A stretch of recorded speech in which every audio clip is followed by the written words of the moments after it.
La historia, ¿sabe usted? No solo se escribe en los grandes libros. A veces la batalla más importante de tu vida se libra en el salón de bodas de tu único nieto. Mi nombre es Javier, y esta es la crónica de cómo una sola frase, dicha con la más dulce de las sonrisas, me obligó a desatar una tormenta. No deberías haber venido, te invitamos por lástima, me susurró mi nueva nieta, Martina, en el día más feliz de la vida de mi nieto. Yo solo sonreí, porque ya lo esperaba. Hice una señal discreta a la organizadora del evento, y un vídeo comenzó a reproducirse en las pantallas gigantes. El grito de rabia de la novia fue la sinfonía de mi victoria. Me alegra que esté aquí. Acompáñeme en esta historia y cuénteme desde qué ciudad me escucha, para saber hasta dónde ha viajado el eco de la dignidad de un viejo profesor. El día de la boda de Lucas, mi único nieto, comenzó con una melancolía que no supe descifrar. Me levanté temprano, pulí mis zapatos viejos y me puse mi mejor traje, el que usaba para las conferencias importantes en la universidad. Había esperado tanto este momento.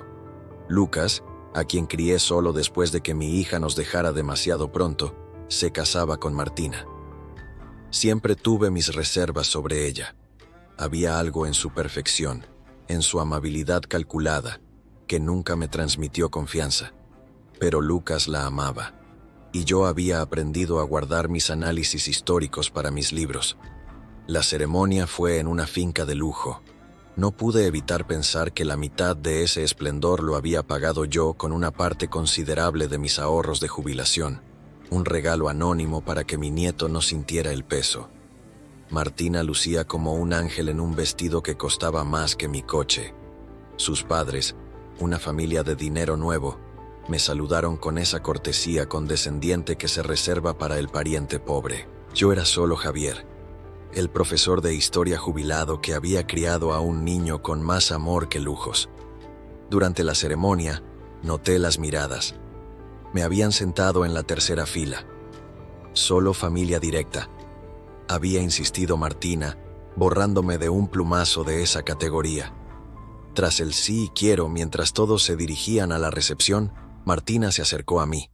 Su sonrisa era radiante, pero sus ojos eran dos témpanos de hielo. Javier, dijo, llevándome a un rincón con una fuerza innecesaria. Quería agradecerte por venir. Sé que debe ser difícil para alguien como tú estar en un lugar así. Sentí que el aire me faltaba. ¿Alguien como yo? Repetí. Se inclinó, su voz un susurro venenoso. No te hagas el tonto. Todos sabemos que no perteneces a este mundo. Lucas y yo discutimos mucho sobre si invitarte. Al final, decidimos que sería cruel no hacerlo, pero seamos honestos, no deberías haber venido. Te invitamos por lástima. El mundo se detuvo. La humillación fue un golpe físico, pero entonces algo inesperado ocurrió. En lugar de las lágrimas que ella esperaba, una calma glacial se apoderó de mí. Una sonrisa lenta se dibujó en mi rostro, descolocándola por completo. Gracias por tu sinceridad, Martina, dije con una voz tan tranquila que me sorprendió a mí mismo. La aprecio de verdad. Me di la vuelta y caminé hacia el salón, dejándola confundida. Busqué a Isabel, la coordinadora del evento, una mujer profesional con la que había tratado. Ella sabía de mi contribución económica, aunque para Lucas era una pequeña herencia que yo había recibido. «Isabel, ¿está todo listo para la sorpresa que hablamos?», asintió con un brillo de curiosidad en los ojos. «¿Estás seguro?». Miré a Lucas y Martina posando para las fotos, la pareja perfecta. Recordé las palabras de ella. «Completamente seguro», afirmé. Esperé en mi mesa, apartado de la mesa principal, por supuesto. Cuando Lucas terminó su discurso de agradecimiento, me levanté. «Perdonen», dije con voz clara. «Yo también tengo algo que compartir». Lucas me sonrió, sorprendido. Martina me fulminó con la mirada. Hice una señal a Isabel. «He preparado un pequeño vídeo», anuncié. Un tributo al amor verdadero y a la importancia de conocer a fondo a la persona con quien vas a pasar tu vida. Las pantallas se iluminaron. La primera imagen era una foto de ellos, sonrientes. Los invitados suspiraron, esperando un montaje sentimental, pero yo sabía lo que venía. La siguiente imagen era Martina, en un bar, besando a un hombre que no era Lucas. La fecha en la esquina indicaba que fue 6 meses atrás. Un murmullo de shock recorrió el salón. «¿Qué es esto?», gritó ella, pero las imágenes siguieron. Martina con diferentes hombres, en hoteles, en apartamentos, en situaciones claramente íntimas, todas fechadas y documentadas. El caos estalló. «Es todo falso, tu abuelo está loco», le gritó a Lucas. Él, pálido, se apartó de ella. «¿Son reales, Martina?». Ella, en lugar de responder, se volvió hacia mí. «Tú, viejo amargado, no soportas que tu hijo sea feliz». Su máscara había caído. «Celoso, querida», respondí con calma. «¿De qué exactamente?». Entonces apareció el vídeo final. Martina en una situación muy comprometedora con un hombre mayor, grabado 2 semanas antes de la boda.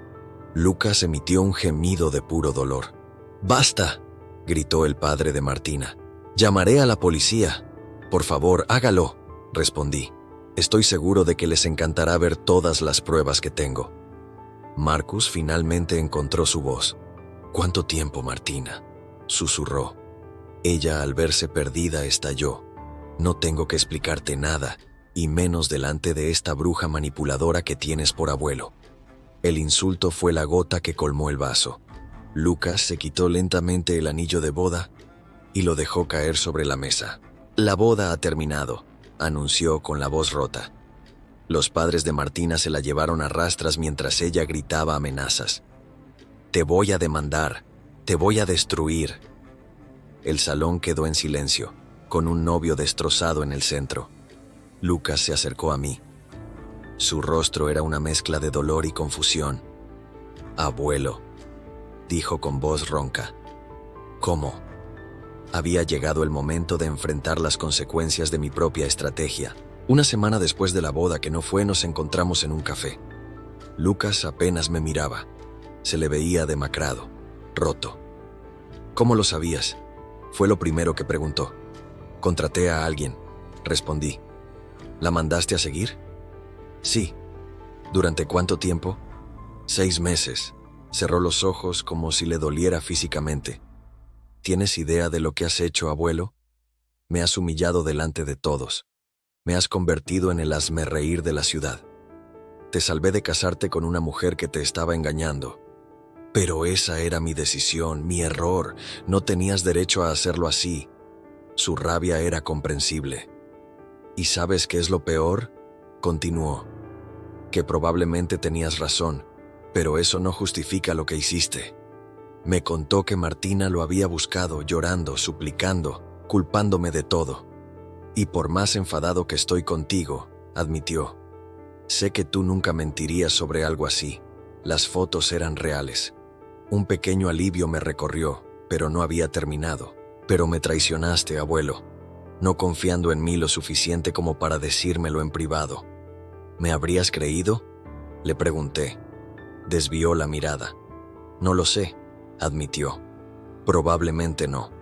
«Entonces entiende por qué lo hice». «Entiendo por qué sentiste que tenías que hacerlo», corrigió. «Pero eso no significa que estuviera bien». Tenía razón.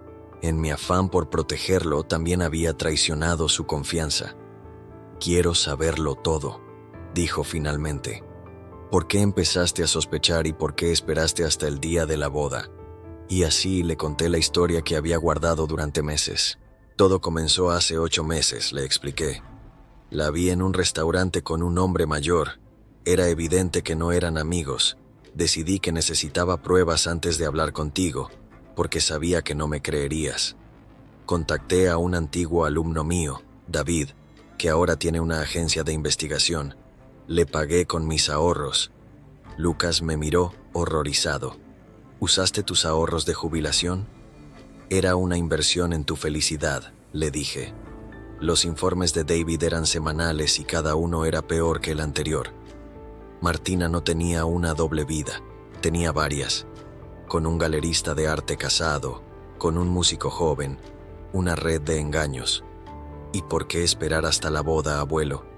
¿Por qué esa crueldad? Porque te conozco, hijo. Eres leal y bondadoso. Si te lo hubiera dicho en privado, ella te habría manipulado, habría negado todo, me habría llamado un viejo celoso y senil, y tú, por amor, le habrías creído. Necesitaba que vieras la verdad de una forma que fuera irrefutable, sin espacio para sus mentiras. Con 200 testigos, no podía escapar. Lucas asintió lentamente, entendiendo la lógica amarga de mi plan. Pero me mentiste durante 6 meses, dijo, y el dolor en su voz era palpable. Me dejaste planear una boda, ilusionarme con un futuro que sabías que era una farsa. Y en eso, también tenía razón. Lo hice por amor, Lucas. Fue todo lo que pude decir. Se quedó en silencio, procesándolo todo. Necesito tiempo, dijo al levantarse, para decidir si puedo perdonarte. Mientras lo veía alejarse, me di cuenta de que salvar a mi nieto de Martina podría haberme costado a mi nieto para siempre. Pasaron 6 meses. 6 meses de conversaciones difíciles, de silencios incómodos y, finalmente, de una honestidad que nunca antes habíamos tenido. Lucas, con ayuda de terapia, empezó a sanar.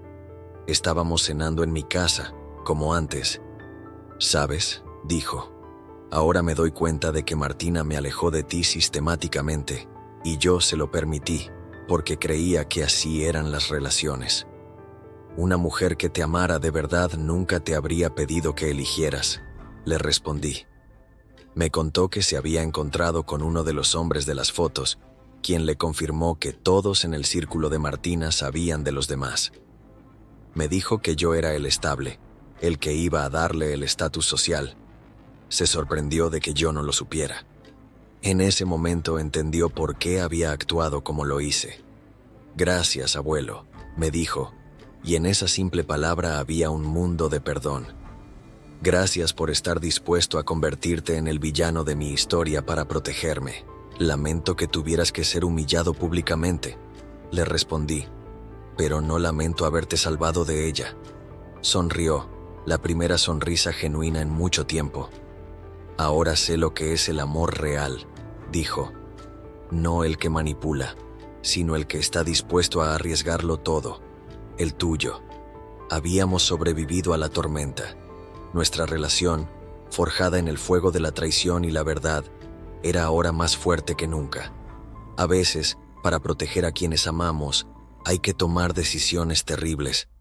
Pero al final el amor verdadero, el que se basa en el respeto y la honestidad, siempre encuentra el camino de vuelta, y nosotros somos la prueba de ello.